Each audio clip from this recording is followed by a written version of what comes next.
सवाल ये है कि 1966 के बाद हरियाणा में कोई भी सरकार तीसरी बार रिपीट नहीं हुई है।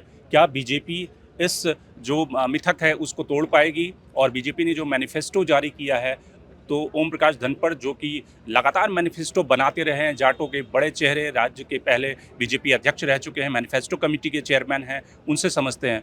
धनखड़ साहब, सबसे पहले तो आप ये बताइए कि हरियाणा में जो कहा जा रहा है कि नौजवान आपसे नाराज़ है, किसान नाराज़ है और पहलवान नाराज़ है, तीनों जो कोर कंस्टिट्यूएंसी है वो नाराज़ है, उसको आपने मैनिफेस्टो में कैसे एड्रेस करने की कोशिश की है? एक तो एक बार इन तीनों में जाइए और आप पूछ कर आइए, तब आपको पता चलेगा। कुछ कुछ उनके जो संगठन हैं वो ऐसी बात कह सकते हैं जिनको अपना संगठन चलाने के लिए कुछ मुद्दे हमेशा उठाने पड़ते हैं, क्योंकि मैं भी किसान मोर्चा का अध्यक्ष रहा हूँ। लेकिन व्यापक स्तर पर किसान सबसे ज़्यादा किसी से खुश है तो हरियाणा सरकार से खुश है, क्योंकि कोई राज्य नहीं है देश में जहाँ से किसान जत्थेबंदियाँ यहाँ आंदोलन करने आती हैं। क्या उनके राज्य में हर फसल खरीदी जाती है? इत्थे मैं जटदा पुत्र बैठा हूँ, मेरे राज्य में हर फसल खरीदी जाती है। ये डंके की चोट पर केवल और केवल ओम प्रकाश धनखड़ कह सकता है। कोई कह सके तो लाओ ना, कोई माई का लाल कांग्रेस राज वाला कह सके तो लाओ ना। मुझे इस बात का आनंद है कि 12,000 जो है 400 करोड़ रुपया डिजास्टर मैनेजमेंट और फसल बीमा का हरियाणा के किसानों के खाते में गया है। बुलाओ ना दूसरे राज्य। 8,000 करोड़ फसल बीमा का, 4,000 करोड़ से ज़्यादा जो है वो डिजास्टर मैनेजमेंट के फंड का है। ओम प्रकाश धनखड़ इसको 6 से 12 करने वाला, अब 15 हो गया। फसल बीमा मैं खुद पीएमओ में ले जाने वाला, प्रधानमंत्री जी द्वारा सहमति मिली हमको। अरुण जेटली जी आज स्वर्ग में है, मैं धरती पर हूँ। इसको लागू कराने वाले 1.5 लाख करोड़ रुपया किसानों के खाते में गया है। कोई और बुलाओ ना, कुछ कह सकें तो। 50% प्रॉफिट के साथ फसलों के दाम, स्वामीनाथन रिपोर्ट को पैरों नीचे दबे रखे बैठे थे। यो काय के किसान हितैषी है। हुड्डा कमेटी की रिपोर्ट इंप्लीमेंट नहीं करा सके भूपेंद्र हुड्डा। चैलेंज के साथ कह रहा हूं, बताएं ना आके टीवी के ऊपर। हमने जो है A2+ देना शुरू किया है। आज बाजरे का दाम 2.5 से 3 गुना हो गया। आज जो है दलहन और तिलहन के दाम दुगने हो गए और गेहूं और धान के दाम 60% बढ़े। सब जगह किसान इतना खुश है। अभी बोनस 2,000 रुपये हम दे रहे हैं प्रति एकड़। कभी दिया इन्होंने? पूछो ना रिकॉर्ड निकलवा के। ये केवल किसान किसान इनके मुंह पर है, इनके दिल में नहीं है।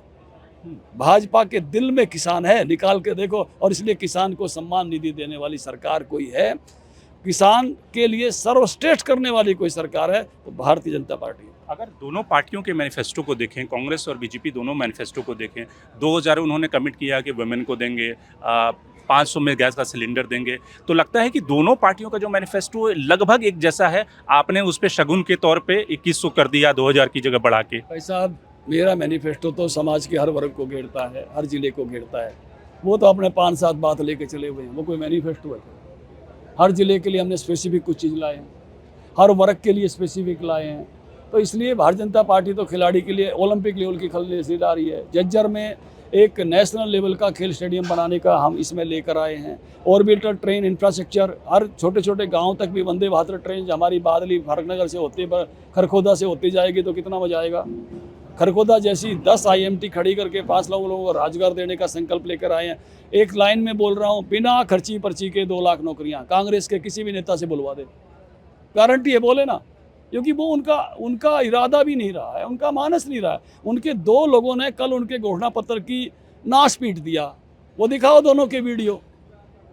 एक विधायक कह रहा है फरीदाबाद में खड़ा होके कि 50 वोटों पर 1 नौकरी।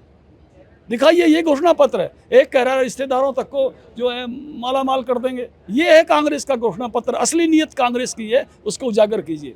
एक सवाल कि आपको लगता है कि इस चुनाव में घोषणा पत्र के अलावा इस चुनाव में आप, चूंकि आपने 2019 का चुनाव भी देखा है, 2024 का लोकसभा चुनाव भी देखा है, तो उससे कैसे ये डिफरेंट चुनाव आपको दिख रहा है? देखिए, 2014 का चुनाव हम मोदी जी का बहुत बड़ा वातावरण था, उसमें जीत कर आए। 2019 में हमने पहली बार इस लेवल पर पहुँचे कि क्या हरियाणा में सरकार हम रिपीट कर सकते हैं, और हमको 10 की 10 सीटें मिली थी तो वातावरण भी था, हम रिपीट करके आए। इस बार का जो चुनाव है उसमें हम 5-5 पर आए, विधानसभा में भी आधी पर आए।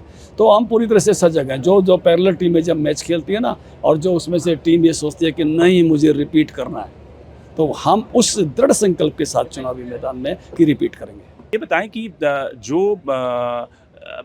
बीजेपी का जो वोट परसेंटेज 2024 में जो आपको मिला है, उसके आधार पे चूंकि आप जाटों के एक बड़े नेता हैं और जाट एक तरह से ये कहा जाता है, परसेप्शन क्रिएट किया गया है कि भाई जाट जो है वो कांग्रेस को ज़्यादा बैक कर रहा है, दलितों का वोट भी कम पड़ा इस बार। तो आज चुनाव प्रचार में मैं 2 गांव में जा रहा हूँ। एक 9 बूथ का गांव है, एक 6 बूथ का गांव है, दोनों जाटों के गांव हैं। कृपया करके शाम को जो है 2-3 घंटे मेरे साथ बिताइए, आपको नज़ारा दिख जाएगा। और इस बार आप किन जातियों पे जो कास्ट कैलकुलेशन है उस पे अगर हम बात करें कि वो भारतीय जनता पार्टी संकल्प पत्र में भी सबका साथ सबका विकास 36 बिरादरी के कल्याण बोर्ड बनाने की बात लेकर आई है। हर बिरादरी की विंडो हम तक खुली रहे, सरकार की विंडो उसके लिए खुली रहे। बहुत बड़ा व्याप है इस संकल्प पत्र का, इसको उस ढंग से नहीं ले सकते, ना समझ सकते। कांग्रेस के मैनिफेस्टो के एंगल से समझना चाहेंगे तो बीजेपी के मैनिफेस्टो को समझ ही नहीं पाएंगे। जिला स्पेसिफिक चीज़ें हम लेकर आए, उनसे पूछकर हम लेकर आए कि आपके लिए क्या करें। बहुत बड़ी मेहनत की हम लोगों ने। और कैंपेन का जो इस चुनाव का जो सबसे बड़ा मुद्दा है जो आप लोग जनता के बीच में ले जा रहे हैं, वो क्या मुद्दा है जिसके आधार पे आपको लगता है कि तीसरी बार मैंडेट जनता देगी? देखिए, नॉन स्टॉप विकास हमने अपने घोषणा पत्र में अब तक हमने 5 चीज़ें की थी, अगली 5 करने वाले हैं। की हैं तो लोगों को भरोसा है ना। ये 3000 पेंशन हम करके लेके आए। हमने कहा कि जैसे हम साइंटिफिक ढंग से बढ़ाते हुए वहाँ तक ले जाएंगे, बहुत ऊंचाई तक। हम ऐसी घोषणाएं नहीं करते, हम वहाँ तक ले जाएंगे जहाँ तक ये सोच नहीं सकते कांग्रेस। और तो लोगों को लगता है कि हाँ हम करेंगे, कर सकते हैं। इनकी सोच की सीमाओं से पार है बीजेपी। एक बार जो बार बार आप लोग कह रहे हैं कि कांग्रेस जो भी वादे करती है, जिन राज्यों में कि उन्होंने किया है वो पूरा उन्होंने नहीं कर पाए, चाहे वो हिमाचल में है, चाहे कर्नाटक में है। इसको जनादेश की ठगी कहता हूँ। कांग्रेस जनादेश की ठगी करती रही है। मेरे सामने मध्य प्रदेश है, मेरे सामने राजस्थान है, मेरे सामने हिमाचल प्रदेश है, मेरे सामने देश का खटाखट है। ये ठग हैं, ये जनादेश के माध्यम की ठगी करना चाहते हैं, घोषणा पत्रों के माध्यम से। लेकिन जनता इनके बारे में समझ गई। एक जो आपने अग्निवीर को लेकर कहा है कि अग्निवीर को अब सरकारी नौकरी में हरियाणा में दी जाएगा, ठाठ हो गए, निश्चिंत हो गए, किसान भी निश्चिंत, सब फसलों की खरीद से अग्निवीर भी निश्चिंत। पक्की नौकरी जो है आते ही मिल जाएगी।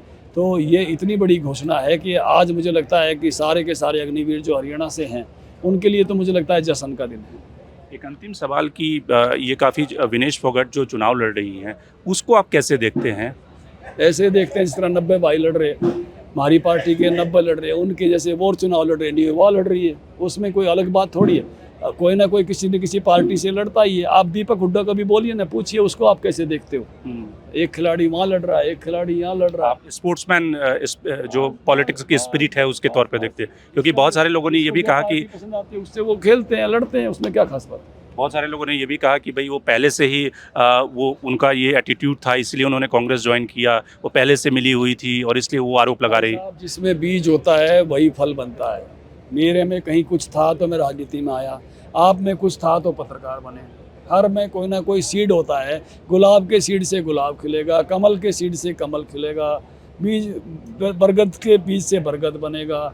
तो जिसके अंदर जो है वही अभिव्यक्त होता है। ये नेचुरल सी चीज़ है ना। आप क्यों पत्रकार बने? कोई आपसे सवाल पूछ सकता है, मेरे से पूछ सकता है मैं क्यों नेता बना। तो मेरे में कुछ ऐसे ट्रेड्स थे शुरू से ही, लोगों ने भी देखे होंगे, तो वो मैं बन गया, इसलिए एबीवीपी पहुंच गया, यहाँ आ गया।